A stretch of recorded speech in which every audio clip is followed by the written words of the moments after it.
Bonjour à tous. Dans la continuité de la vidéo précédente, nous nous intéressons aujourd'hui au réticulum endoplasmique. Un organite clé du système endomembranaire. Le réticulum endoplasmique tire son nom de ses caractéristiques structurelles et de sa localisation dans la cellule. Ce terme provient du latin « reticulum », qui signifie « petit réseau ». Il fait référence à l'organisation complexe et interconnectée des membranes qui forment cet organite. Le mot endoplasmique indique que le réticulum est une structure interne, située dans le cytoplasme de la cellule. Le réticulum endoplasmique est l'un des plus grands organites de la majorité des cellules eucaryotes. Par exemple, dans les hépatocytes, il occupe 13% du volume et ses membranes représentent 50% de la surface des membranes totales. Son abondance varie selon l'activité de la cellule, étant plus abondant dans les cellules spécialisées dans la synthèse des protéines, des lipides ou la détoxification. C'est un système de cavité, ou citerne, limité par une simple membrane comprenant deux compartiments qui communiquent l'un avec l'autre. On distingue le réticulum endoplasmique lisse et le réticulum endoplasmique rugueux. Ces deux compartiments ont un constituant commun de type membranaire, mais ils diffèrent par la forme des cavités et par la présence de ribosomes sur la face externe de celle-ci, dans le cas du réticulum endoplasmique rugueux. Le réticulum endoplasmique lisse est formé d'un labyrinthe de fins canalicules interconnectées caractérisé par l'absence de ribosomes. Ce type de réticulum est fortement développé dans les cellules synthétisant des stéroïdes et dans les cellules musculaires.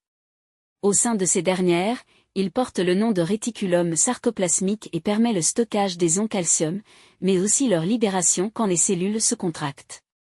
Le réticulum endoplasmique rugueux a une organisation saculaire, ses membranes sont recouvertes de ribosomes.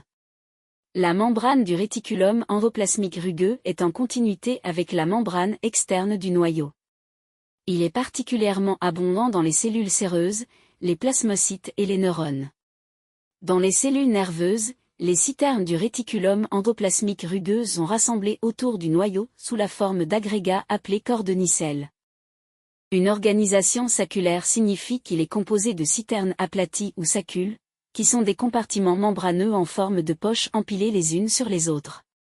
Ce réticulum est recouvert de ribosomes, ce qui lui donne un aspect granuleux.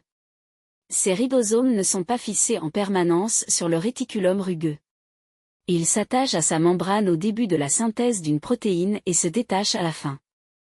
La quantité relative du réticulum endoplasmique rugueux par rapport au lisse varie en fonction du type cellulaire et de l'état métabolique de la cellule.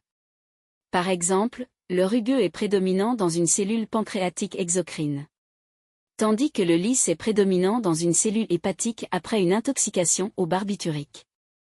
Cette différence au niveau de la quantité relative du réticulum rugueux par rapport au lisse revient au rôle que joue chacun d'eux dans la cellule.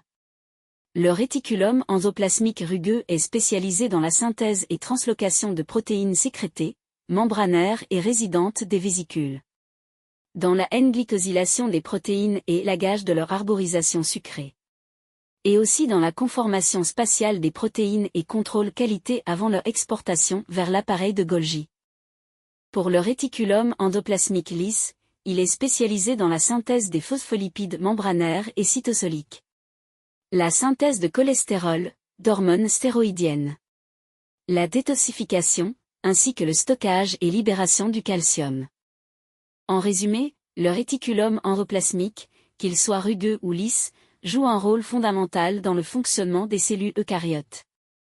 Son interaction avec d'autres organites et son rôle clé dans le métabolisme cellulaire en font un élément indispensable à la survie et à l'adaptabilité des cellules eucaryotes. Merci d'avoir suivi ce cours et à très bientôt.